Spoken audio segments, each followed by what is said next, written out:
그럼 어떻게 소명을 하느냐? 그게 어찌 보면 대리인들이 할 일이에요. 그러면 저희가 소명을 어떻게든지 해서 급여를 잡아드려야 되는 거야. 안녕하세요, 김민성 변호사입니다. 오늘 말씀드릴 거는 그 회생 신청 사건에서 제일 중요한 것 중에 하나예요. 뭐냐면 나의 월 소득을 계산하는 방법이에요. 정말 다양해서 어떻게 딱 집어서 말씀드리기는 좀 애매하긴 한데, 일단 가장 대표적인 거 두 개로 좀 말씀을 드릴게요. 첫 번째가 뭐냐면 근로소득자, 그 다음에 사업소득자, 이렇게 해서 월 변제금 산정의 기준이 되는 소득을 어떻게 계산하는지 그거를 오늘 말씀드릴 거예요. 일단 회생에서 우리 의뢰인들이 제일 궁금해하는 게 뭐야? 나 얼마 갚아야 돼요? 이게 제일 궁금하단 말이야. 그죠?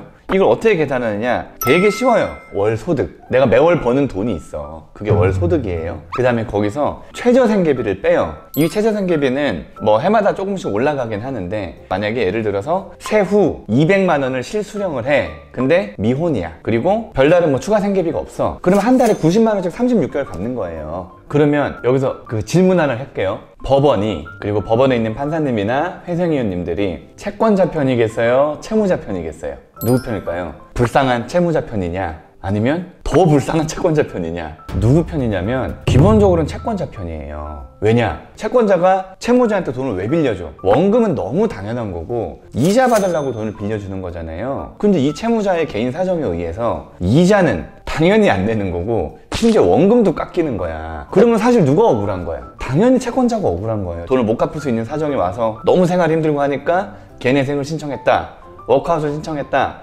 안타깝긴 하지만 억울한 건 없어요. 그러면 법원은 누구 편을 들어야 돼요? 채권자 편을 들어야죠. 그래서 법원이 소득이라든가 재산이라든가 이런 것들을 꼼꼼하게 따져요. 그리고 되도록이면 채권자가 유리하게 판단을 해줘요. 요게 전제로 가야 돼요. 법원은 채권자한테 유리하게 모든 것들을 판단하기 때문에 여러분들의 급여도 특별한 사정이 없는 이상은 상당히 높게 보고자 할 거예요. 일단 첫 번째로 이제 급여소득자 말씀드릴 거예요. 급여소득자가 내가 한 달에 얼마 버는지 대충 다 아시잖아요. 실제로 내 통장에 꽂히는 그 돈을 월 소득으로 본단 말이에요, 법원에선. 내가 심지어 뭐 3개월에 한 번씩 상여도 받고 노조비라든가 뭐 막 떼고 나오는 것들이 있잖아요. 그래서 내가 내 통장에는 솔직히 한 달에 한 230 꽂히는데 연말정산할 때 근로소득 원청 징수 영수증을 보면 막 연봉이 막 4천으로 돼 있고 막 이런 거야. 개인회생 절차가 있어서 내 한 달 월급은 얼마인지 궁금하잖아요. 그거 계산할 거예요. 이제 일단 필요한 건 근로소득 원천 징수 영수증, 그 다음에 급여명세서, 요거예요. 국세청 홈택스에서 발급받을 수 있습니다. 그리고 급여명세서는 매달 주는 회사도 있고 안 주는 회사도 있지만 달라면 줄 거예요. 어쨌든 첫 번째, 근로소득 원천징수 영수증에서 보면 제일 첫 페이지 먼저 볼 거예요. 근무처별 소득명세라는 게 있어요. 세전급여예요. 세전급여. 그 다음에 그 밑에 칸을 보면 비과세 및 감면소득명세, 이게 있어요. 이게 뭐냐, 뭐 예컨대 회사에서 학자금은 자녀 학자금을 줬다라든가 아니면 야근 수당을 줬다라든가 급여 플러스 별도로 주는 항목들 있잖아요. 그게 거기 찍혀요. 그러면 내 총 소득은 뭐냐, 세전 소득은 뭐냐, 1번 항목 근무처별 소득명세 합계랑 2번 항목 비과세 및 감면소득 명세 합계를 합치면 내 소득이 되는 거야. 세전 소득이 되는 거예요. 그러면 세금을 빼야 되잖아요. 뭘 빼느냐, 그 밑에 있는 사망 세액 명세, 이걸 빼는 거예요. 그러면 원천 징수한 그 세금이 있고 2월달 연말정산 끝난 다음에 더 낼 게 있다거나 아니면 돌려받을 게 있다면은 이 세액에서 조정이 들어가는 거예요. 그러면 맨 위에 결정세액이라고 있어요. 앞에 1, 2번에 합계해서 결정세액을 빼면 일단은 1차적으로 내 세후 소득이 되는 거야. 다만 세금 같지만 세금이 아닌 것들이 있어요. 뭐냐, 연금보험료, 건강보험료, 고용보험료, 산재보험료, 이런 것들 있잖아요. 보험료라고 돼 있는 것들, 이런 것들도 빼줄 거야. 다만 여기서 공무원의 같은 경우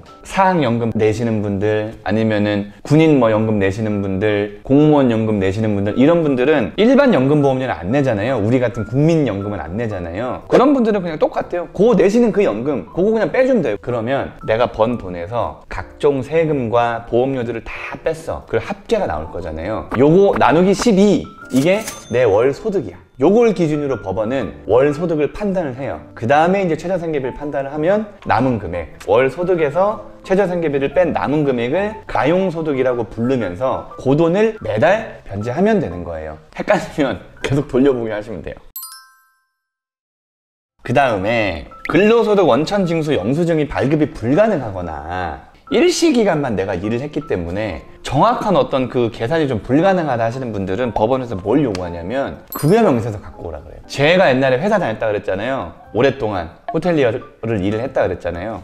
제가 옛날에 회사를 다녔을 때 매달 급여명세서를 이렇게 종이해서 줬어요. 물론 이제 보지도 않고 그냥 버려버리긴 했지만 통장에 찍히는 돈이 그냥 내가 받는 돈이기 때문에 내가 받는 요 급여명세서 상에 세후 이 월급을 내 소득으로 봐준단 말이에요. 그러면 보세요. 급여명세서 얼마치를 보느냐? 통상 1년치를 봐요. 통상 1년. 왜냐면 1년치를 봐야지 이 회사에 상여가 있는지, 이 회사에 뭐 특별히 추가적으로 지급된 돈이 있는지 이런 것들을 계산할 거란 말이에요. 그래서 급여명세서가 있으면 1년치 떼갖고 오라 그래요. 1년치는 만약에 못 된다. 내가 1년을 안 다녔어, 이 회사를. 못 된다. 그러면 어떻게 해? 내가 여태까지 일했던 그 기간만큼의 급여명세서 그거 나누기 그냥 일한 달 요거 그냥 평균 때려가지고 월 소득을 계산을 해요.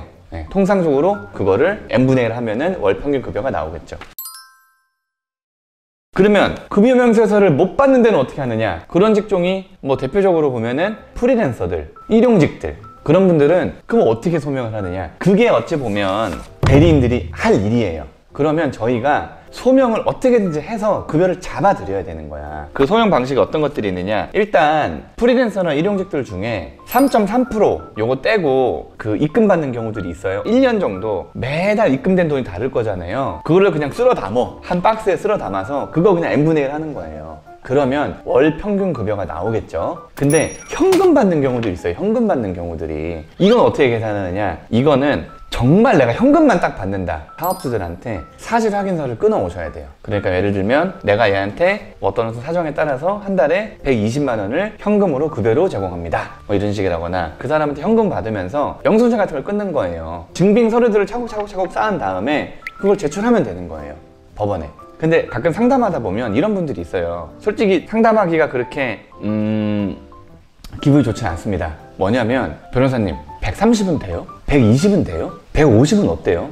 딴 데는 된다 그러던데? 이러신 분들이 있어요. 내가 4년제 대학을 나온 30대 초반의 남자야. 그러면 몸쓰는 일을 하든 무슨 일을 하든 한 달에 130만 원 받으면서 일을 한다는 게 이상하잖아요. 누가 봐도. 왜?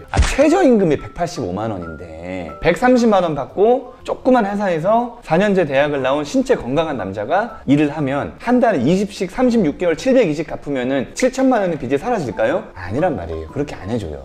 그렇죠.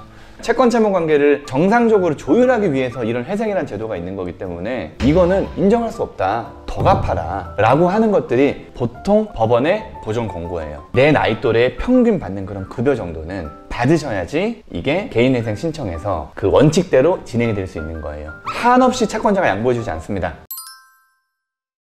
급여소득자건 사업소득자건 상관없이 특별한 어떤 금액이 소득으로 인정되는 경우들이 있어요. 전 배우자가 주는 양육비라든가 아니면 정부에서 꾸준하게 주는 뭐 양육수당이나 뭐 이런 것들 있잖아요. 그거를 꾸준히 주는 사람은 급여로 책정하는 경우가 대부분이고 만약에 꾸준히 안 준다 그러면은 추가 생계비로 책정되는 경우들이 있어요. 변제 기간이 들어갈 때는 그거는 숙련된 그런 직원들하고 상의를 충분히 하셔야 돼요. 아시겠죠? 구독과 좋아요 눌러주세요.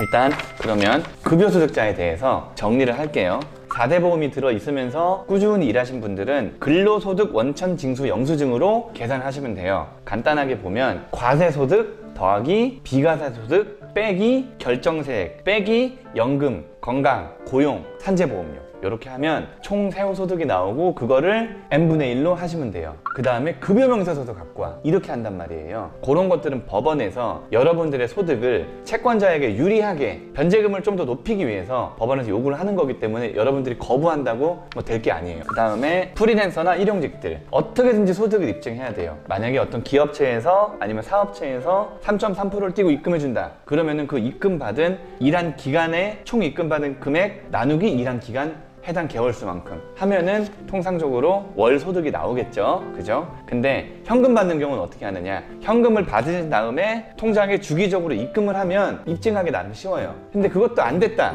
그러면은 사업주한테 얼마 좋습니다, 얼마 좋습니다, 요거를 영수증을 꼭 받으시고 법원이 인정할 수 있는 소득, 최저생계비에 준하는 소득, 그리고 그 나이대에 벌 수 있는 소득만큼 벌어 오셔야지 개인회생 신청이 좀 원활해집니다. 아시겠죠? 요 바로 이어서 정말 어려운 사업소득자 계산하는 법 알려드릴게요. 감사합니다.